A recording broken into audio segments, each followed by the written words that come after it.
சலவாத்தும் சலாமும் நபிகள் நாயகம் ஸல்லல்லாஹு அலைஹி வஸல்லம் அவர்கள் மீதும் அவரது குடும்பத்தினர்கள் மீதும் அவரது வாழ்க்கை நெறியை தவறாமல் பின்பற்றி வாழ்ந்த உத்தம சஹாபாக்கள், தாபீஈன்கள், தபூ தாபீஈன்கள், ஸலஃபு ஸாலிஹீன்கள், கண்ணியமிக்க இமாம்கள் மற்றும் நம் அனைவர் மீதும் உண்டாகட்டும். அல்லாஹ்வுடைய மாபெரும் அருளால் புனிதமிக்க ரமலான் மாதத்தை அடைந்து 9வது தராவீஹ் கொள்கையை முடித்துவிட்டு அவரது அருளை எதிர்பார்த்து நாம் இங்கே அமர்ந்திருக்கின்றோம். இந்த நேரத்தில் அல்லாஹ் சுப்ஹானஹு வ தஆலா நம்முடைய எண்ணங்களையும் செயல்பாடுகள் ஏற்ற நிறைவான கூலியை இமையிலும் மறுமையிலும் தந்து புரிவானாக. இன்றைய வகுப்பில் இன்ஷா அல்லாஹ் 2 ஹதீஸ்கள் நாம் பார்க்க இருக்கின்றோம். 12 மற்றும் 13 ஆகிய 2 ஹதீஸ்களை நாம் பார்க்க இருக்கின்றோம். முதலாவது ஹதீஸ் عن أبي محمد الحسن بن علي بن أبي طالب رضي الله عنهما سبط رسول الله صلى الله عليه وسلم وريحانته قال حفظت من رسول الله صلى الله عليه وسلم دع ما يريبك إلى ما لا يريبك رواه النسائي والترمذي وقال الترمذي حديث حسن صحيح. அல்லாஹ்வின் தூதர் ஸல்லல்லாஹு அலைஹி வஸல்லம் அவருடைய பேரன் ஹசன் இப்னு அலி ரலியல்லாஹு அன்ஹுமா அவர்கள் அறிவிக்கின்றார்கள், நான் நபி ஸல்லல்லாஹு அலைஹி வஸல்லம் அவர்களிடமிருந்து மனனம் செய்த ஒரு செய்தி, தா மா யரீபுக் இலா மா லா யரீபுக், உங்களுக்கு சந்தேகத்தை ஏற்படுத்தக்கூடிய விஷயத்தை விட்டுவிடுங்கள், சந்தேகம் இல்லாத ஒன்றை செயல்படுத்துங்கள் என்று நபி ஸல்லல்லாஹு அலைஹி வஸல்லம் கூறினார்கள்.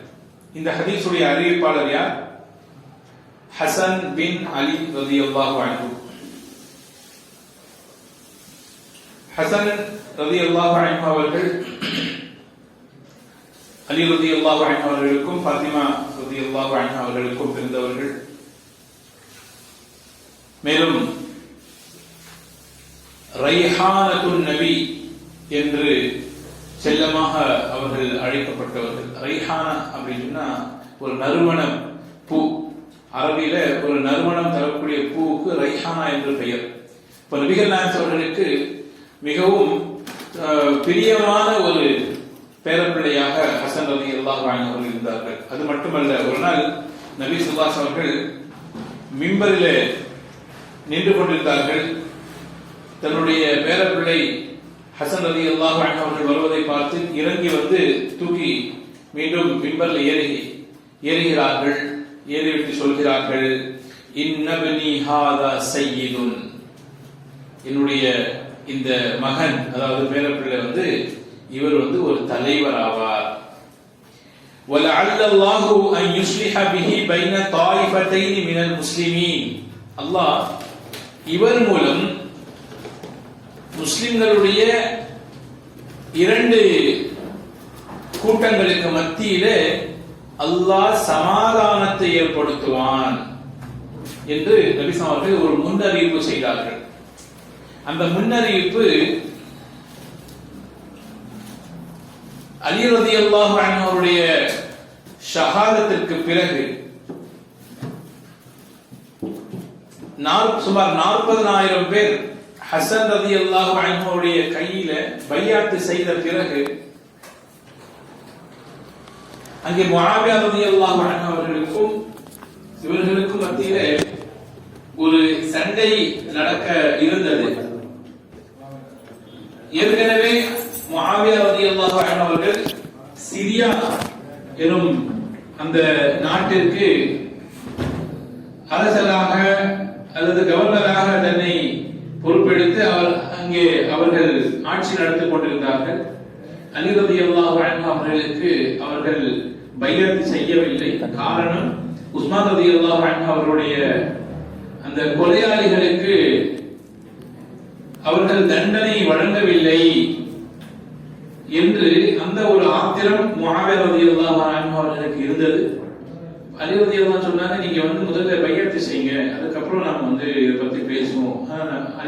முஆவியா ரலியல்லாஹு அவர்கள் ஏற்றுக்கொள்ளவில்லை. இல்லை, நீங்க முதல்ல உஸ்மான் ரலியல்லாஹு அன்ஹுடைய கொலையாளிகள் யாரெல்லாம் இருக்கிறாங்களோ அவங்க எல்லாம் நீங்க போட்டு நீங்க தண்டனை கொடுக்கணும், அதுக்கப்புறம் நான் பைஅத் செய்வேன்.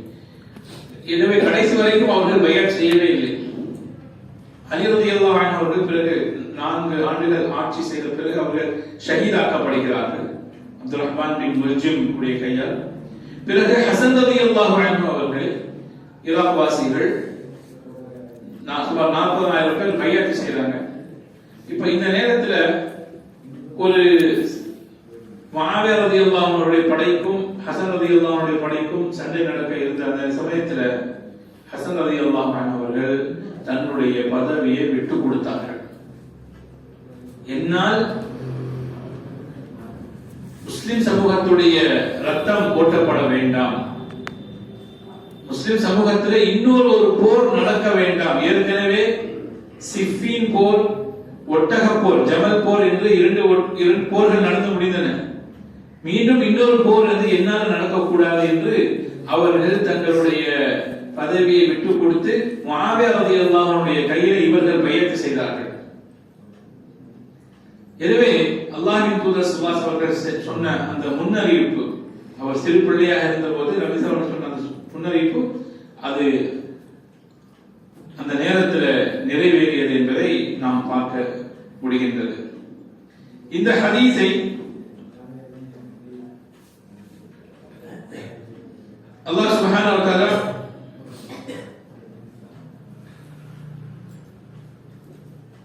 நபிகள் நாயகம் ஸல்லல்லாஹு அலைஹி வஸல்லம் அவர்கள் இந்த ஹதீஸ்ல என்ன சொல்கிறார்கள்? தா தா மா யரீபுக் இலா மா லா யரீபுக். தா என்றால் அரபியிலே விட்டு விடு என்ற அர்த்தம். தா விட்டு விடுங்கள். எதை? யரீப் மா யரீபுக். ரைப் என்றால் சந்தேகம். ذَلِكَ الْكِتَابُ لَا رَيْبَ فِيهِ. இந்த வேதம் பொறுத்தவரை இதுல எந்த சந்தேகமும் கிடையாது. அப்ப உங்களுக்கு எது சந்தேகமான விஷயங்கள் இருக்கின்றனவோ அந்த விஷயங்களை விட்டு விடுங்கள். அதாவது எது பாவமான காரியம் என்று உங்களுடைய உள்ளத்தில் அது ஒரு உறுத்தலை ஏற்படுத்துமோ, ஒரு காரியத்தை செய்யும் போது இதுல ஏதோ பிரச்சனை இருக்கு என்று உங்களுடைய உள்ளம் சொல்லுமோ அந்த காரியத்தை செய்யக்கூடாது. அதான் இந்த ஹதீஸ் சொல்லக்கூடிய மிக முக்கியமான ஒரு கருத்து. எனவே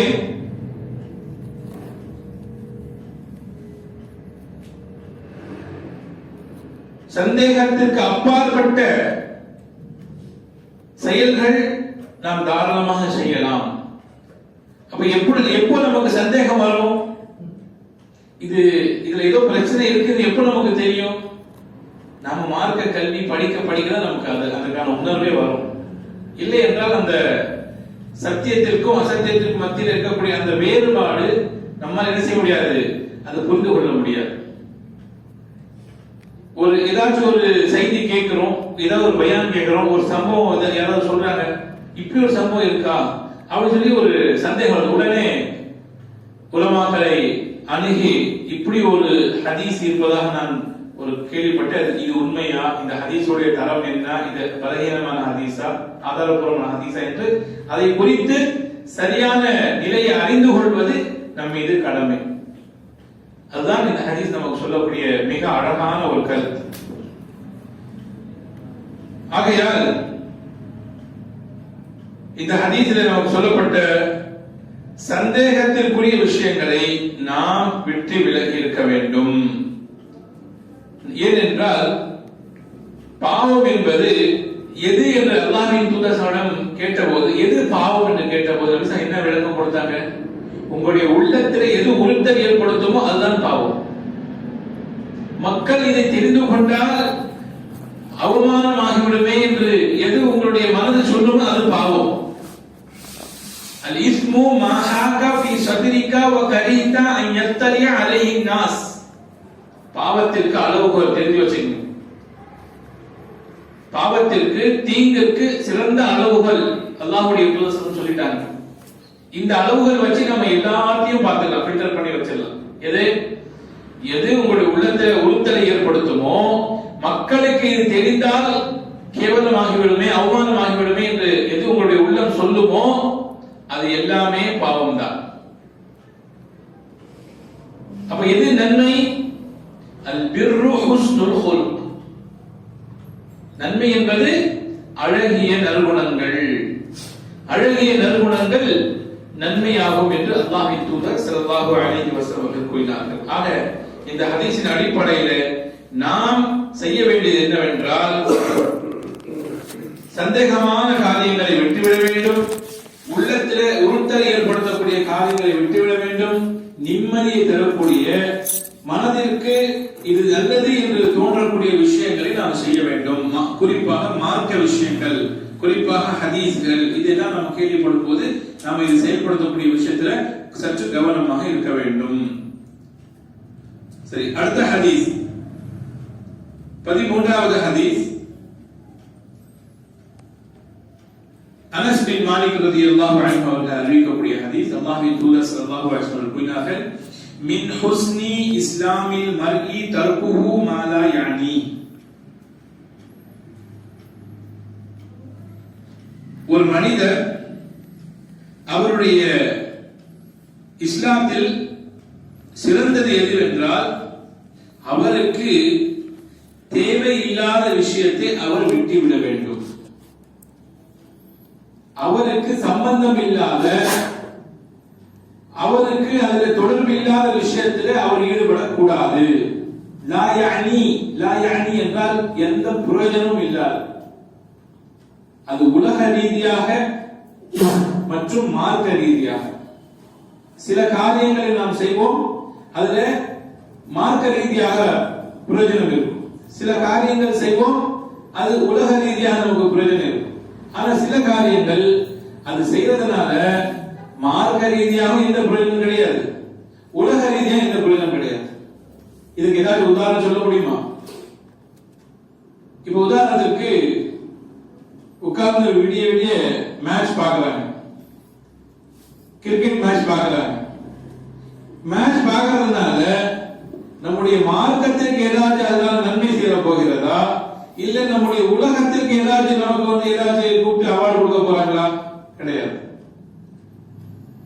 அது நம்முடைய நேரத்தையும் நம்முடைய எனர்ஜியையும் வந்து வீணாக்கக்கூடியதை தவிர வேற எதுவுமே கிடையாது. அதுக்கு வந்து ரொம்ப முஸ்லிம் இளைஞர்களே நிறைய பேர் இதுல என்ன இருக்காங்க, ரொம்ப வந்து அதை வெளியோட பாக்குறாங்க, ரொம்ப அதுக்கு வந்து முக்கியத்துவம் கொடுக்கிறாங்க. இந்த ஹதீஸ் அல்லாஹ்வுடைய தூதருடைய ஜவாமியுல் கலீம் சொல்லுவாங்க. சின்ன வார்த்தையா இருக்கும், ஆனா அர்த்தம் நிறைய இருக்கும். அல்லாஹ்வுடைய தூதருடைய வார்த்தைகள் எப்படி இருக்கும் சொன்னா, வார்த்தை சின்னதாக இருக்கும், ஆனா அதுல அர்த்தங்கள் ஆயிரம் இருக்கும். அப்ப இந்த ஹதீஸ் அடிப்படையில் நம்ம எந்தெந்த வேலையை நம்ம வந்து பண்றோமோ அது இந்த ஹதீஸ் வச்சு பார்க்கணும். எனக்கு இந்த வேலை செய்யறதுனால, இந்த செயல் செய்வதனால எனக்கு உலக ரீதியாக ஏதாவது லாபம் கிடைக்குமா, இல்ல மார்க்க ரீதியாக ஏதாவது லாபம் கிடைக்குமா? இதான் ஒரு சிறந்த அறிவாளிக்கான ஒரு அடையாளம். நான் இது செய்யறதுனால என்னுடைய ரப்புக்கு என்னுடைய ரப்பை நான் சந்தோஷப்படுத்த முடியுமா, என்னுடைய ரப்பை நான் திருப்திப்படுத்த முடியுமா? அதே போல உலகம் சார்ந்த விஷயங்கள்ல என்னுடைய உதாரணத்திற்கு ஒரு கல்வி நான் படிக்கிறேன், ஒரு உதாரணத்துக்கு ஒரு டைப்ரைட்டிங் நான் படிக்கிறேன், இல்ல கம்ப்யூட்டர் கோர்ஸ் படிக்கிறேன். இது என்னுடைய நாலேஜ் வந்து வளர்ப்பதற்காகவும் என்னுடைய கான்பிடன்ஸ் வளர்ப்பதற்காக அது வந்து பிரயோஜனமா இருக்கு. தாராளமாக படிக்கலாம். நமக்கு பிரயோஜனம் உள்ள விஷயங்கள் எல்லாமே நம்ம கத்துக்கலாம். இப்போ வந்து நான் வந்து கராத்தே கத்துக்கணும், இல்ல நான் வந்து சிலம்பாட்டம் கத்துக்கணும், நல்லது செய்யலாம். ஏன்னா அது வந்து உடல் வலிமை கிடைக்கும், அதுல ஒரு நமக்கு தற்காப்பு அது மூலமாக கிடைக்கும். இந்த மாதிரியான பிரயோஜனமான விஷயங்களை நாம் தாராளமாக கற்றுக்கொள்ள வேண்டும். பிரயோஜனம் இல்லாத விஷயங்களை நம்முடைய நேரத்தை வீணடிக்க கூடாது. நாம் கற்றுக்கொள்ளக்கூடிய எந்த ஒரு திறமையாக இருந்தாலும் நம்முடைய வாழ்க்கையிலே ஏதேனும் ஒரு இடத்துல அது கண்டிப்பாக நமக்கு பயன்படும். எனவே பயன் தரக்கூடிய பிரயோஜனமான விஷயம் நாம் கற்றுக்கொள்ள வேண்டும் என்பதுதான் இந்த ஹதீஸ்ல நமக்கு சொல்லித்தரப்பட்டிருக்கின்றது. இதுல குறிப்பாக இதற்கான விளக்கம் கொடுக்கும் பொழுது ரொம்ப அழகாக விளக்கம் கொடுக்கிறார்கள். என்ன என்ன விளக்கம் அப்படின்னா, நம்முடைய காரியங்கள் இந்த ஹதீஸின் அடிப்படையில் முஹத்திஸீன்கள் விளக்கக்கூடிய விளக்கம் எப்படின்னா, இந்த நம்முடைய காரியங்கள் 4 வகைப்படும். நாம் செய்யக்கூடிய செயல்கள் அனைத்தும் 4 வகைப்படும். முதலாவது, அது செய்வது பிரயோஜனமாக இருக்கும். இரண்டாவது, அது செய்வது பிரயோஜனம் இல்லாததாக இருக்கும். மூன்றாவது, அது விடுவது பிரயோஜனமாக இருக்கும். நாலாவது, அது விடுவது நமக்கு பிரயோஜனம் இல்லாததாக இருக்கும். இப்படி 4 வகையாக நம்முடைய காரியங்களை அமைத்து கொடுக்கிறார்கள். அப்போ இந்த அடிப்படையில் எது செய்வது எனக்கு பிரயோஜனம், எது செய்யாமல் இருப்பது எனக்கு பிரயோஜனம், எது விடுவது எனக்கு நல்லது, எது விடாமல் இருப்பது எனக்கு நல்லது அப்படிங்கிற அடிப்படையில் நம்முடைய செயல்களை இந்த 4 பட்டியலுக்குள்ள நம்ம கொண்டு வந்து பார்த்து இன்ஷா அல்லாஹ் நம்ம முடிவு எடுக்கணும் என்பதுதான் இந்த ஹதீஸ் நமக்கு சொல்லக்கூடிய மிக அழகான ஒரு கருத்தாக இருக்கின்றது. ஆகையால் இந்த 2 ஹதீஸின் அடிப்படையில் நம்முடைய செயல்களை, நம்முடைய இபாதத்துகளை, நம்முடைய வணக்க வழிபாடுகளை, நம்முடைய உலகம் சார்ந்த காரியங்களை அனைத்தும் நாம் அமைத்துக் கொண்டு அல்லாஹ்வை திருப்திப்படுத்தக்கூடிய நல்மக்களாக அல்லாஹ் சுப்ஹானஹு வ தஆலா நம் அனைவரும் ஆக்கி அருள் புரிவானாக. ஆமீன். வாஹிரு தஅவானா அல்ஹம்துலில்லாஹி ரப்பில் ஆலமீன். சுப்ஹானக அல்லாஹும்ம வ பிஹம்திக அஷ்ஹது அன் லா இலாஹா இல்லா அன்த அஸ்தக்ஃபிருக வ அத்தூபு இலைக்.